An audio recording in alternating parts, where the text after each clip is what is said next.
आदेश जय श्री महाकाल। समाधि।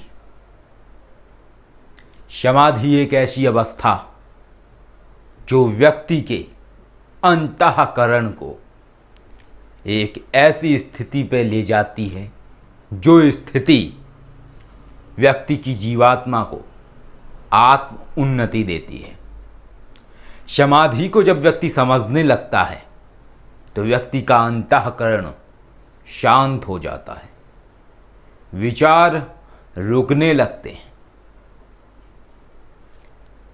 मस्तिष्क में आने वाले विचार ठहर जाते हैं।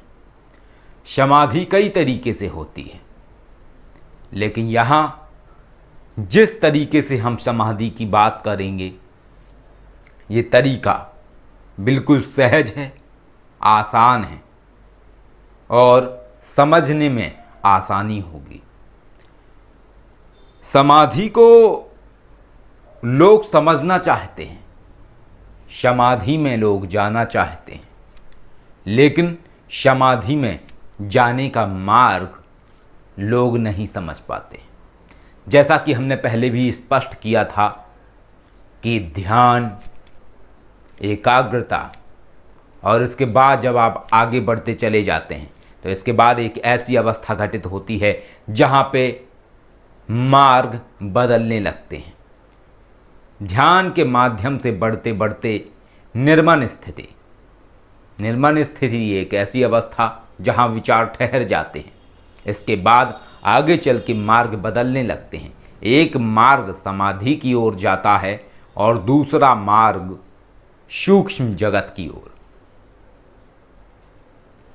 सूक्ष्म जगत की ओर जाने वाला मार्ग पारलौकिक दुनिया से मनुष्य का साक्षात्कार करवाता है, परंतु समाधि का मार्ग व्यक्ति को उसके अंदर व्याप्त जीवात्मा से साक्षात्कार करवाता है।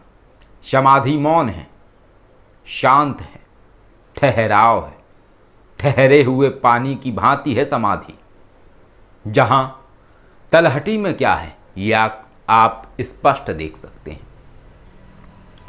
समाधि की अवस्था घटित करने के लिए लोग समाधि को ही छोड़ देते हैं।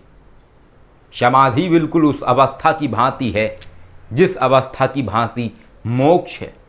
मोक्ष की कामना, मोक्ष की चाह और मोक्ष की ओर अग्रसर होना ही मोक्ष का बाधक है। इसलिए क्योंकि मोक्ष की कामना मोह प्रकट करेगी और मोह सबसे बड़ी रुकावट है मोक्ष की ओर अग्रसर होने में। इसी तरीके से समाधि है। समाधि एक घटित होने वाली अवस्था है जो स्वतः घटित होती है, परंतु आप आशा रखते हैं कि समाधि घटित हो। समाधि बिल्कुल उस अवस्था की भांति है जिस तरीके से जब आप पढ़ाई करते हैं और जब आप किसी क्लास में होते हैं और आप जिस तरीके से पढ़ाई करते हैं उसी तरीके से ही आपके नंबर आते हैं और यह सुनिश्चित होता है कि आप उत्तीर्ण होंगे। तो किस श्रेणी में आप उत्तीर्ण होंगे?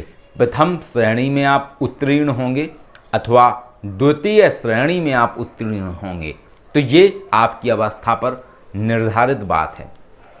लेकिन समाधि का जो सबसे सहज और सुगम मार्ग है वो है महादेव की शरण। जब आप महादेव की शरण में जाते हैं तो स्वतः धीरे धीरे आपके अंदर वैराग्य घटित होने लगता है। यह वो वैराग्य है जिसे सिर्फ आप देख सकते हैं, बाहरी व्यक्ति इस वैराग्य को नहीं देख पाएगा। इसलिए क्योंकि बाहरी व्यक्ति आपके बाहरी आवरण को देखेगा, अंतःकरण के आवरण को वो नहीं देख सकता है। आपके अंतःकरण के आवरण को सिर्फ और सिर्फ आप ही देख सकते हैं। कोई दूसरा व्यक्ति उसे नहीं समझ सकता है जब तक वो आत्मज्ञानी न हो। महादेव की उपासना करिए। जैसे जैसे आप महादेव की उपासना में बढ़ते चले जाएंगे वैसे वैसे आपका विकार क्षय होने लगेगा। क्षय का अर्थ यहाँ पे ये है कि धीरे धीरे विकार आपकी परीक्षा लेना छोड़ने लगेंगे और आप समाधि की ओर अग्रसर होने लगेंगे। समाधि में जाने का एक मार्ग है, थोड़ा सा लंबा जरूर है लेकिन सुगम है, सहज है, आसान है। समाधि को समझने के लिए पहले ज्ञान को समझना होगा।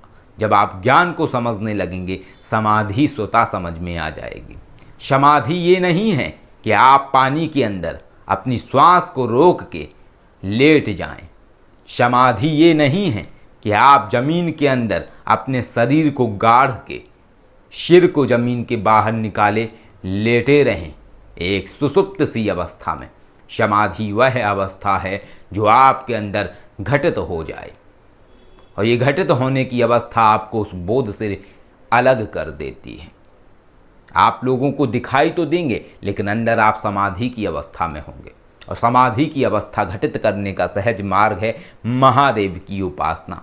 आप नित्य जाप करिए ओम नमः शिवाय, ओम नमः शिवाय, ओम नमः शिवाय। आप नित्य जब जाप करना शुरू करेंगे, सबसे प्रथम अवस्था में आप नित्य 108 माला जाप करिए।